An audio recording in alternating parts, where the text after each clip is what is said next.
मेरी दीदी बहुत मोटी थी। जब उसकी शादी हुई तो शादी में मुझे भी जाना पड़ा। उसी दौरान मैंने गलती से उसके कमरे में झांक लिया और अंदर जाकर देखा कि जीजू बहुत निराश बैठे थे। उसी वक्त हमारी नजरें मिली और जैसे ही मैं वहां से बाहर निकली जीजू मेरे पीछे आ गए। फिर उन्होंने कहा, तेरी दीदी का बदन इतना मोटा है कि मैं जल्दी ही उससे थक गया। अब उसके बदले तुम मेरी सेवा करो। जीजू ने पूरी रात मुझे पत्नी की तरह सेज पर लगातार 5 बार। मैं तो सिर्फ अपनी दीदी के शादी के तौर पर आया था, लेकिन मुझे इसकी इतनी बड़ी कीमत चुकानी पड़ी। नमस्कार दोस्तों, स्वागत है आपका हमारे YouTube चैनल कहानी की मिठास पर। वीडियो शुरू करने से पहले आपसे एक छोटा सा निवेदन है, कृपया वीडियो को लाइक और चैनल को सब्सक्राइब जरूर कर दीजिएगा। तो चलिए वीडियो को शुरू करते हैं। दोस्तों, मेरा नाम राधा है और मेरी दीदी का नाम काजल है। वह मुझसे 4 साल बड़ी है। जब वो 23 साल की हुई उसकी शादी हो गया था। उसकी शादी में ही मैं उसकी घर आई थी। दीदी की विदाई के समय मेरी सौतेली माँ ने मुझे मेरे कपड़ों से भरा एक बैग दिया। उसने मुझसे कहा कि काजल के साथ किसी को 6 दिन के लिए उसके साथ जाना है। मैं चाहती थी कि तुम अपनी दीदी के साथ चलो, क्योंकि वह तुमको जीजू के साथ आने को कह रही है। माँ की बात सुनकर मैंने अपना बैग लिया और जीजू की कार में रख दिया। जब मैं दीदी के साथ बैठने की कोशिश की तो जीजू ने ताड़े हुए देखा। मैंने बगल की सीट पर बैठ गई और हम दीदी के ससुराल आ गए। दीदी की सास ने उनका बहुत धूमधाम से स्वागत किया। दीदी की शादी के 4 दिन बाद उनकी सास अपने घर चली गई। वह अपने बेटे की शादी के लिए 5 दिनों के लिए इस शहर में आई थी। जब 5 दिन बीत गए और शादी भी ठीक से हो गई, आज चौथी लेकर मेरे पापा भी वहां उपस्थित थी। सब कुछ ठीक ठाक बीत गया और जब मैं अपने घर वापस जाने लगी तब दीदी की सास ने उसी तरह कहा जैसे मेरी सौतेली माँ ने मुझसे कहा था। मैं थोड़ी देर के लिए रुक गई और फिर जीजू आ गए। उन्होंने कहा, अगर तुम्हें इससे कोई परेशानी नहीं है तो कुछ दिन और यही रहो। मैंने इसे मान लिया और मेरी माँ भी इससे खुश थी। फिर दीदी और जीजू बाहर गए और मुझे भी लेकर जाने को कहा। मैंने उनकी जोड़ी देखी। जीजू का शरीर साधारण था और दीदी भारी थी। रात को दीदी ने मेरे हाथ में खाने का पार्सल दिया, लेकिन मुझे भूख नहीं लगी थी। मैंने उसे रसोई में रख दिया और अपने कमरे में चला गया। फिर मुझे दीदी के कमरे से अजीब सी आवाजें सुनाई दी। मुझे उत्सुकता होने लगी और मैंने वहां जाकर दीदी के कमरे में झांका। मैंने दीदी के कमरे में देखा जहां जीजू ने दीदी को प्यार से पकड़ा हुआ था, लेकिन दीदी खर्राटे लेती हुई सो गई थी। मुझे लगा कि जैसे जीजू अकेले ही उसकी ओर हाथ बढ़ा रहे हो। मुझे उन पर थोड़ा अफसोस भी हुआ, क्योंकि शायद जीजू को दीदी से वो सब कुछ नहीं मिल रहा था जो उसे चाहिए था। मुझे अब ये सब देखकर चुपचाप अपने कमरे में जाना चाहिए था। अगले दिन रात को मैंने फिर से उन्हें देखा। अब भी दीदी गहरी नींद में सो रही थी और जीजू उसके बिस्तर पर बैठे थे। मुझे उनके चेहरे पर हताशा की झलक न जाए। तभी जीजू ने मेरे दिशा की ओर देखा और हमारी आंखों ने मिली। मुझे शर्मिंदा महसूस होता है कि मैंने उन्हें देखा। मैं तुरंत अपने कमरे में चली गई और दरवाजा बंद किया। अगले सुबह मैं अपने कमरे से बाहर निकली तो दीदी मुझे रोका। उन्होंने मुझे माना कर लिया कि मुझे 1 हफ्ते के लिए घर जाना ही पड़ेगा, क्योंकि मेरी परीक्षा होने वाली है। मैंने परीक्षा की बात की और उन्होंने मुझे रोक नहीं पाया। घर जाने के बाद मैंने अपनी पढ़ाई में ध्यान दिया। परीक्षा के दिनों में से कुछ दिन बचे थे और तभी मुझे जीजू का फोन आया। उन्हें मेरी तत्काल आवश्यकता थी और उन्होंने मुझे अपने घर पर बुलाया। जीजू ने कहा उन्हें दीदी की बहुत याद आ रही है। उन्होंने कहा कि दीदी हर वक्त रोती रहती है और मुझे बुलवाने को कहती है। मुझे उनकी बात सुनकर तुरंत दीदी के घर चला गया। मैं अपनी बहन से बहुत प्यार करती थी। जब से मैं उनके घर आया वहां का माहौल बहुत शांत था। एक रात मैंने मजाक में अपने जीजू के गले में हाथ डाल दिया, सोचते हुए कि दीदी थोड़ा नाराज हो जाएंगी और माहौल हल्का हो जाएगा। उसकी बजाय उन्होंने मुझे उदासी पूर्ण नजरों से देखा और रसोई में चला गया। मेरे कमरे में धुआं की गा आने लगी। तब मैंने बाहर जाकर देखा कि जीजू बाहर कुर्सी पर बैठे सिगरेट पी रहे हैं। मैंने उनके पास जाकर उनकी सिगरेट छीन ली और पूछा, सब ठीक है ना जीजू? उन्होंने कोई जवाब नहीं दिया और मेरा हाथ पकड़ लिया। उन्होंने मुझे अपने कमरे में ले जाकर कुछ दिखाने की कोशिश की। फिर हम बाहर आए और उन्होंने कहा, मेरी शादी तो अभी हुई है, लेकिन मेरी पत्नी दिन रात सोती रहती है। मैंने उन्हें कुछ सर्च करने का सुझाव दिया और हमने इंटरनेट पर देखा कि पत्नी को कैसे इम्प्रेस किया जाए। उन्होंने मेरी सहायता से दीदी के लिए नए कार खरीदे और वह उन्हें बहुत प्यार से ले आए। मुझे भी कुछ नया लाकर दिखाया, जैसे कि वे उनकी पत्नी को इम्प्रेस करना चाहते थे। मुझे ऐसा लगा कि वे मुझे ही इम्प्रेस कर रहे हैं।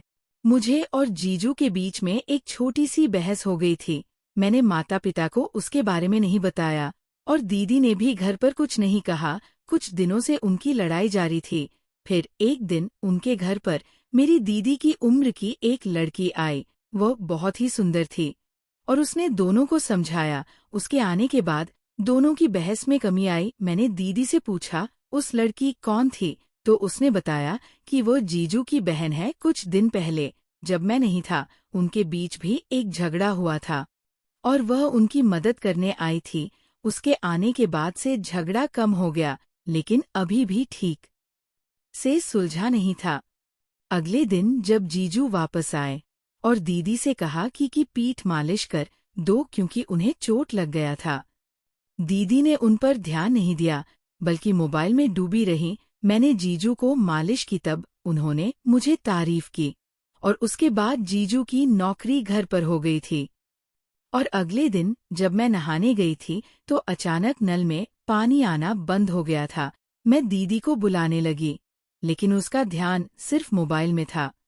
मैंने दरवाज खटखटाया और जब दरवाज़ा खुला छोड़ दिया, मैंने दीदी से कहा, आप अंदर आ सकती है। मैं उस समय उनके पति जीजू से अप्रत्याशित रूप से मिली। मैं चारों ओर से लपेटी हुई थी, तौलिया बांधी थी। मैंने चालाकी से कहा, पानी नहीं आ रहा है। जीजू ने तुरंत एक बाल्टी पानी लेने के लिए नल से बाहर गए।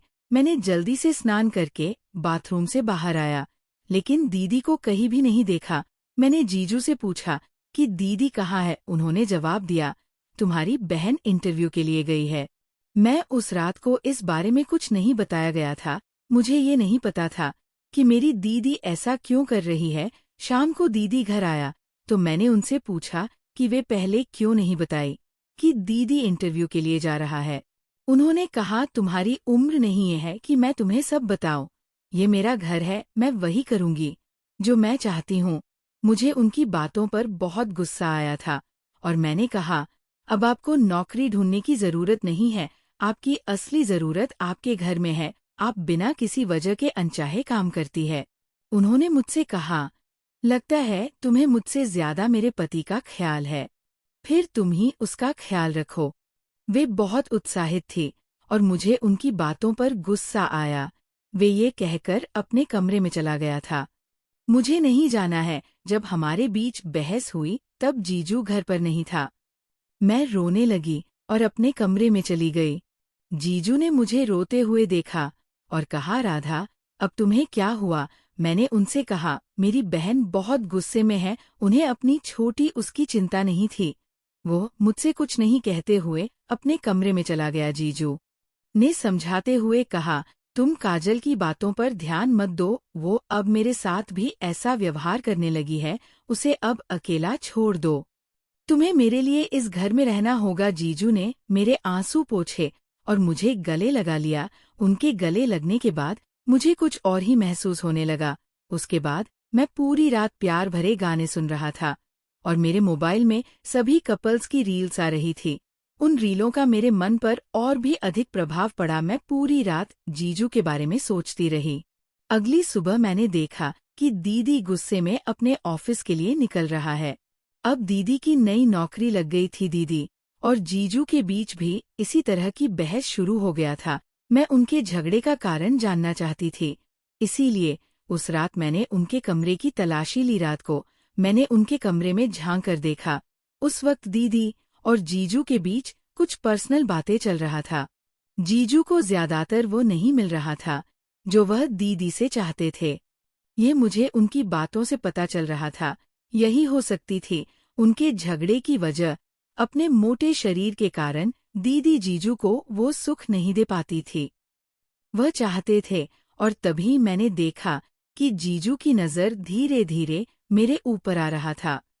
अगले दिन दीदी सुबह ऑफिस के लिए निकल गया, फिर वो अचानक रोने लगी। दीदी की तबीयत बिगड़ता हुआ देख जीजू ने तुरंत डॉक्टर को घर पर बुलाया। जब डॉक्टर ने उनकी चेकअप की तो पता चला कि दीदी प्रेग्नेंट है। दीदी और जीजू माता पिता बनने वाले थे। उस खुशी के मौके पर जीजू के चेहरे पर खुशी भी थी और चिंता भी। दीदी बहुत खुश थी, उसे अब आराम की जरूरत थी, लेकिन फिर भी उन्होंने अपनी नौकरी पर जाना नहीं छोड़ा। जैसे ही उसे एहसास हुआ कि दीदी प्रेग्नेंट है, तो वह मुझसे मीठी मीठी बातें करने लगे। मोटे शरीर के कारण वह पहले घर का काम भी नहीं कर पाता था, अब उसे मेरी ज्यादा जरूरत थी। उन्होंने मुझसे कहा, अब तुम्हें मेरे और जीजू का भी ध्यान रखना होगा, क्योंकि अब मेरा प्राथमिकता बच्चे पर है, इसलिए मुझे ये भी ध्यान रखना होगा कि जीजू की प्राथमिकताएं क्या है। जब दीदी मुझसे बात कर रही थी तो जीजू के चेहरे पर अलग सी मुस्कान थी। रात में दीदी को सोते हुए देखने के बाद जीजू मेरे कमरे में आए और कहा, अब तुम्हें मेरा भी ख्याल रखना होगा। जैसा कि दीदी ने कहा था, मेरी पीठ में थोड़ी दर्द हो रही है, क्या तुम मेरी मालिश कर सकती हो? मैं जीजू को ना नहीं कह पाई और उनकी मालिश शुरू कर दी। जब मैं जीजू की मालिश कर रही थी तो उन्होंने कहा, कभी कभी मुझे ऐसा लगता है कि तुम्हें अपनी बहन की बजाय मेरी पत्नी होना चाहिए था। तुम पत्नी के वो सभी गुण रखती हो। और फिर उन्होंने कहा, तुम्हारे होने वाले पति बहुत खुश रहेगा।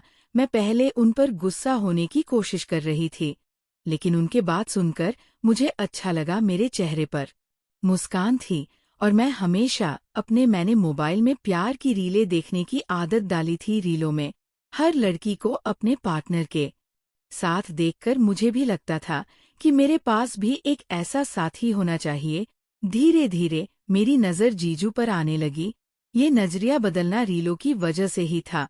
एक दिन मैंने जीजू को आधे घंटे तक पीठ की मालिश करते हुए देखा। उसके बाद मैंने दोबारा सोने से पहले घंटों तक मोबाइल पर रीलें देखी। कुछ दिनों बाद हम दोपहर में घर पर अकेले थे। मैं आसानी से जीजू के कमरे में चली गई। वहां हम बहुत खुलकर बातें करने लगे। फिर मैंने बिना शर्म के ही पूछ लिया, जीजू आपके और दीदी के बीच सब ठीक है? उसके चेहरे पर एक अजीब सा व्यक्त हुआ। उसने कहा, मैं तुम्हारी बहन का मेरी तबीयत खराब होने के कारण मैं उस दिन बेहद उदास थी। अब मुझे बात को लेकर कोई शर्म नहीं थी कि मैं उसे सच्चाई बताऊं। मोबाइल फोन उठाने के लिए जब मैं नीचे झुकी तो मेरी दुपट्टा फिसल कर गिर गई। मेरे जीजू ने उठाया और मुझे उड़ाने लगे, लेकिन हमारी नजरें अलग थी। मैंने उनसे एक गिलास पानी मांगा, वे लाए, लेकिन मुझे अपने हाथों से पानी पिलाने लगे और मेरे शरीर पर पानी गिरा। फिर उनकी किस्मत भी उन पर बहुत मेहरबान हो गई। कुछ देर बाद वे मेरे बहुत करीब आ गए और कहने लगे, साली भी आधी घर वाली होती है। तो दोस्तों, आपको ये कहानी कैसा लगा कमेंट बॉक्स पर जरूर बताएं। रोमांटिक कहानी और इंटरेस्टिंग कहानी के लिए चैनल को सब्सक्राइब जरूर करें। धन्यवाद।